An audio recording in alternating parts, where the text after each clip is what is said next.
পেজে একটা video upload করার কিছুক্ষণের মধ্যে দেখি এত এত কমেন্ট পড়ে যায়, ভিউ দেখতে গেলে দেখি একদম ভিউ না। এই কাজটা যারা করেন তারা কিন্তু একদম ঠিক করেন না, আপনাদেরও ক্ষতি হচ্ছে আর আমার পেজেরও কিন্তু 12টা বেজে যাচ্ছে। আসসালামু আলাইকুম। প্রতিদিনের মতো আজকেও সকাল থেকে ভিডিওটা শুরু করতেছে। যাই হোক, সকালে ঘুম থেকে উঠে আমার কাজই হয়েছে কাটাকাটি করে নিলাম, আর কাটাকাটি করতে করতে আমার অনেক দেরি হয়। আপনাদের সাথে শেয়ার করতে চাইছিলাম, একটা ভিডিও আপলোড করার কিছুক্ষণের মধ্যে দেখি এত এত কমেন্ট আসে, যে কমেন্ট এসে বলে যায় ভিউ চেক করতে দেখি ভিউ একদম নাই। তো আমি চাই সবাই আমার পেজটাকে ভালোবেসে লাগলে আমার ভিডিওটা দেখবেন, ভিডিওটা দেখে কমেন্ট করবেন, না দেখে কাউকে কমেন্ট করার দরকার নেই। আর যারা এগুলা কমেন্ট করেন তারা নিজেদের স্বার্থে করেন, যে এই কমেন্ট গুলা করলে বেশি ফলোয়ার তো আপনাদেরও ক্ষতি হচ্ছে। আর আমার ভিডিও না দেখে একটা ধাক্কা দিয়ে তারপরে একটা কমেন্ট করে যান, এটা কিন্তু ফেসবুক বুঝতে পারে যে আমার ভিডিওটা ভালো কোয়ালিটি হচ্ছে না, তারা কিন্তু আমার ভিডিওটা অন্য কারো কাছে পৌঁছাবে না। আসলে ভালো লাগলে ভিডিওটা দেখবেন, ভালো না লাগলে ভিডিওটা দেখবেন না। আর ভালো লাগলে ছোট্ট করে সুন্দর করে একটা কমেন্ট করবেন, এত বড় কমেন্টও করার দরকার নেই, তাহলেই বোঝা যাবে আর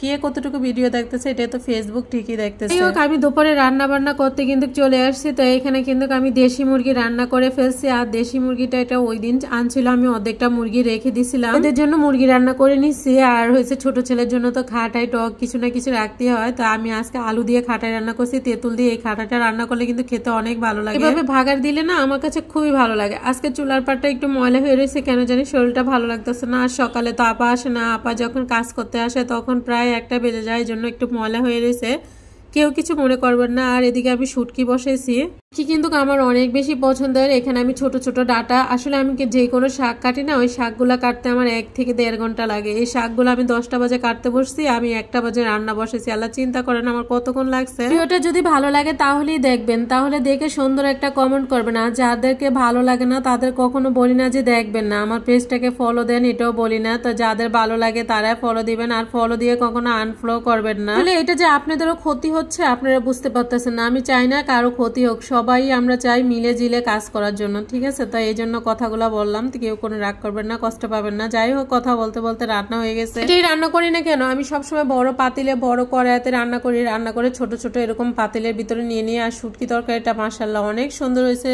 মানে দেখতেই বোঝা যাচ্ছে। এটা একদম শুকনো শুকনো করছি, আর একটু ঝাল ঝাল করে আজকে শুটকিটা রান্না করছি। তো চারদিকে সুন্দর করে একদম সমান করে দিতেছে। আসলে ভিডিও করার জন্য না, আমি সবসময় যখনই রান্না করি এরকম সুন্দর করে পরিবেশন করি। আসলে আমার কাছে সবসময় এটা মনে হয়, খাবারটা খাওয়ার থেকে যদি পরিবেশনটা সুন্দর করে করি তাহলে দেখতেই মনটা ভরে যায়, খেতে তো আরো বেশি মজা হবে। তো যাই হোক, এখানে আমি এই লেগ পিসটা নিলাম, ভিডিও করার জন্য লেগ পিসটা নিয়েছি। যাই হোক, আপনারা কিন্তু সবসময় ঠ্যাং চামড়া এগুলা খাবেন না, তা না হলে বাচ্চারা দেখা গেছে বড় যখন হয়ে যাবেন, বৃদ্ধ হয়ে যাবেন, বলবে কি মা তো এগুলাই খেতে পছন্দ করে, তখন এগুলাই দিবে। এই জন্য মাঝে মাঝে লেগ পিসটাও খাবেন। ওর বাবা মানে আপনাদের ভাইয়া খাবার শেষ হয়ে গেছে। আজকের মতো এই পর্যন্ত, কি সবাই ভালো থাকবেন, আল্লাহ হাফেজ।